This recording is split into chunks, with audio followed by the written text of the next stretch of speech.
എല്ലാവർക്കും വീണ്ടും ഒരു പുതിയ വീഡിയോയിലേക്ക് സ്വാഗതം. ഇത് നമുക്ക് ഏത്തപ്പഴവും റവയും കൊണ്ട് ഒരു അടിപൊളി 4 മണി പലഹാരം തയ്യാറാക്കാം. ഈ വീഡിയോ ഇഷ്ടമാവുകയാണെങ്കിൽ ഒന്ന് ലൈക്ക് ചെയ്യണേ. അതുപോലെ നിങ്ങളുടെ ഫ്രണ്ട്സിനും റിലേറ്റീവ്സിനും ഒക്കെ ഒന്ന് ഷെയർ ചെയ്ത് കൊടുക്കുകയും പിന്നെ ഞങ്ങളുടെ ഈ ചാനൽ ഒന്ന് സപ്പോർട്ട് ചെയ്യുകയും ചെയ്യണേ. പിന്നെ ആ ബെല്ലൈക്കൺ ഒന്ന് എനേബിൾ ചെയ്യാനും വീഡിയോ ഒന്ന് ഹൈപ്പ് ചെയ്ത് സപ്പോർട്ട് ചെയ്യാനും മറക്കരുതേ. എങ്കിലിത് എങ്ങനെയാണ് തയ്യാറാക്കുന്നത് നമുക്ക് നോക്കാം.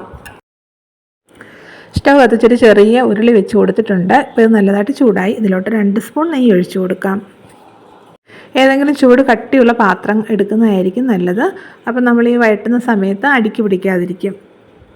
ഇപ്പോൾ ഈ നെയ്യൊക്കെ നല്ലതായിട്ട് ചൂടായി. ഇതിലോട്ട് 2 ടേബിൾ സ്പൂൺ തേങ്ങാക്കൊത്തിട്ട് കൊടുത്തിട്ടൊന്ന് വറുത്തെടുക്കാം.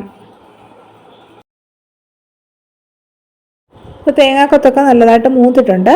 ഇനി ഇതിലോട്ട് ചേർത്ത് കൊടുക്കുന്ന ഏത്തപ്പഴമാണ്. വലിയൊരു ഏത്തപ്പഴമാണ് നമ്മളിവിടെ എടുത്തിരിക്കുന്നത്. നല്ലതായിട്ട് പഴുത്ത ഏത്തപ്പഴമാണ് കേട്ടോ. അത് ചെറുതായിട്ടൊന്ന് മുറിച്ചെടുത്തിട്ടുണ്ട്. ഈ ഏത്തപ്പഴം ഇട്ട് കൊടുത്ത് നമുക്ക് നല്ലതായിട്ടൊന്ന് വഴറ്റിയെടുക്കാം. ഏത്തപ്പഴം നല്ലതായിട്ടൊന്ന് വേവിച്ചെടുക്കണം.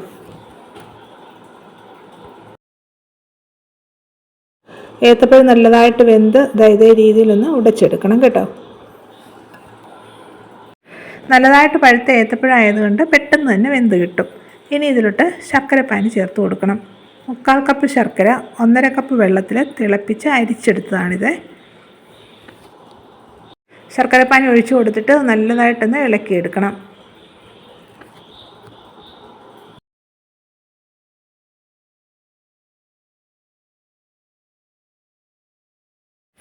ഇതിലോട്ട് 5 ഏലക്ക പൊടിച്ചെടുത്തതും 2 നുള്ള ഉപ്പുപൊടിയും കൂടി ചേർത്ത് കൊടുത്തിട്ട് നല്ലതായിട്ടൊന്ന് ഇളക്കിയെടുക്കണം.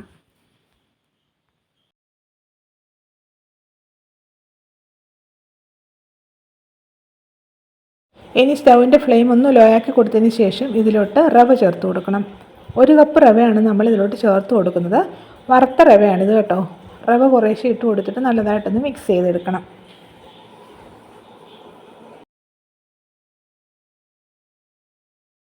ഇനി ഇതിലോട്ട് 1/2 കപ്പ് തേങ്ങ ചിരകിയതും കൂടെ ചേർത്ത് കൊടുത്തിട്ട് നല്ലതായിട്ടൊന്നുകൂടി ഒന്ന് ഇളക്കിയെടുക്കണം. ഇതിലെ ആ വെള്ളമയം കുറച്ചുകൂടി ഒന്ന് വറ്റണം. അതുവരെ നമുക്കൊന്ന് ഇളക്കി കൊടുക്കാം. ഞാൻ നോക്കി ഇതിലെ വെള്ളം കുറച്ചുകൂടി ഒന്ന് വറ്റിയിട്ടുണ്ട്. ഇത്രയും മതി കേട്ടോ. ഇനി നമുക്ക് സ്റ്റൗ ഓഫ് ചെയ്യാം. എന്നിട്ടിത് സൈഡിലോട്ട് മാറ്റി വെക്കാം. നമ്മൾ തയ്യാറാക്കി വെച്ചിരിക്കുന്ന മിക്സ് ഉണ്ടല്ലോ, ഈ വാഴയില വെച്ചിട്ടാണ് തയ്യാറാക്കി എടുക്കുന്നത്. ഇതുപോലെ ഇത്രയും വലിപ്പത്തിൽ വാഴയില എടുത്തിട്ട് ഞാനൊന്ന് വാട്ടിയെടുത്ത് വെച്ചിട്ടുണ്ട്. വാഴയില ഒന്ന് തിരിച്ചിട്ട് കൊടുത്തതിന് ശേഷം തയ്യാറാക്കി വെച്ചിരിക്കുന്ന മിക്സ് കുറച്ച് വെച്ച് കൊടുത്തിട്ട് നമുക്കിതൊന്ന് മടക്കിയെടുക്കാം.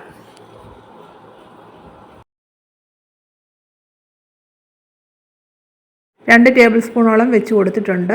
എന്നിട്ട് ഇതേ രീതിയിലൊന്ന് മടക്കിയെടുക്കണം. എന്നിട്ട് ഇതിൻ്റെ 2 സൈഡും ഇതുപോലൊന്ന് പ്രസ് ചെയ്തെടുത്തതിന് ശേഷം ഒന്ന് മടക്കണം.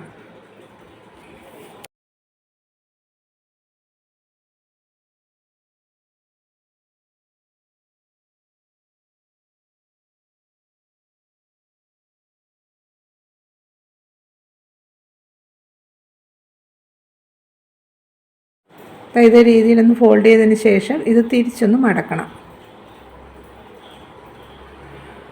എന്നിട്ട് ഈ ഇലയുടെ തുമ്പുണ്ടല്ലോ, ഇതിൻ്റെ ഉള്ളിലോട്ടൊന്ന് ആക്കി കൊടുക്കണം. ഇങ്ങനെ ചെയ്യുമ്പോൾ ഇത് കംപ്ലീറ്റ് ആയിട്ട് കവർ ചെയ്ത് കിട്ടുകയും ചെയ്യും. അതുപോലെ ഇതിലെ മാവ് വെളിയിലോട്ട് പോകത്തുമില്ല. ഇങ്ങനെ ഫോൾഡ് ചെയ്യാൻ ബുദ്ധിമുട്ടാണെങ്കിൽ ഇലയിലോട്ട് വെച്ച് കൊടുത്തിട്ട് സാധാരണ രീതിയിലൊന്ന് മടക്കിയെടുത്താലും മതി കേട്ടോ. ഒരു വെറൈറ്റിക്ക് വേണ്ടിയാണ് ഞാനിങ്ങനെ ചെയ്യുന്നത്. ഒരെണ്ണം കൂടെ ഞാനൊന്ന് ചെയ്ത് കാണിക്കാം.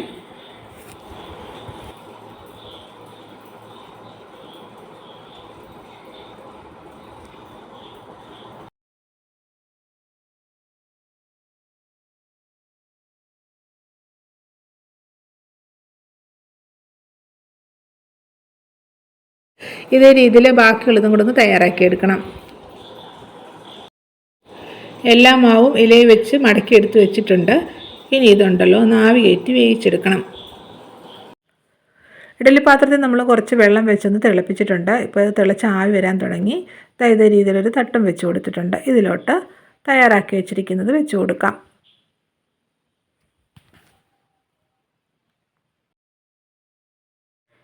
ഇനി ഇത് അടച്ച് വെച്ചിട്ട് 10 മിനിറ്റ് ആവി കയറ്റിയൊന്ന് വേവിച്ചെടുക്കണം. ഇപ്പോൾ ഒരു 10 മിനിറ്റ് കഴിഞ്ഞിട്ടുണ്ട്. നമുക്കൊന്ന് തുറന്ന് നോക്കാം. ഇത് നല്ലതായിട്ട് വെന്തിട്ടുണ്ട്. ഇനി സ്റ്റൗ ഓഫ് ചെയ്യാം. എന്നിട്ടിത് ഒരു പ്ലേറ്റിലോട്ട് മാറ്റാം. തണുത്തതിന് ശേഷം നമുക്ക് ഇലയൊന്ന് ഇളക്കി നോക്കാം. ഇപ്പോൾ ഇത് കുറച്ച് തണുത്തിട്ടുണ്ട്. ഒരെണ്ണം നമുക്കൊന്ന് ഇളക്കി നോക്കിയാലോ. നല്ല അടിപൊളി ടേസ്റ്റുള്ളൊരു പലഹാരമാണിത്. എല്ലാവർക്കും ഇത് ഇഷ്ടമാകും. നിങ്ങളെല്ലാവരും ഒന്ന് ഉണ്ടാക്കി നോക്കണം. കുട്ടികൾക്കും വലിയവർക്കും എല്ലാം ഇത് ഇഷ്ടമാകും കേട്ടോ. നല്ല ഹെൽത്തി അതുപോലെ ടേസ്റ്റി ആയിട്ടുള്ളൊരു പലഹാരമാണ്. ഉണ്ടാക്കാനും ഈസിയാണ്. എല്ലാവരും ട്രൈ ചെയ്ത് നോക്കണേ. ഈ വീഡിയോ നിങ്ങൾക്ക് ഇഷ്ടമായെങ്കിൽ ഒന്ന് ലൈക്ക് ചെയ്യണേ. അതുപോലെ ഫ്രണ്ട്സിനും റിലേറ്റീവ്സിനൊക്കെ ഒന്ന് ഷെയർ ചെയ്ത് കൊടുക്കുകയും ഞങ്ങളുടെ ചാനൽ ഒന്ന് സപ്പോർട്ട് ചെയ്യുകയും ചെയ്യണേ. വീണ്ടും ഇതുപോലെ പുതിയ വീഡിയോ ആയിട്ട് വരുന്നതായിരിക്കും. Bye bye.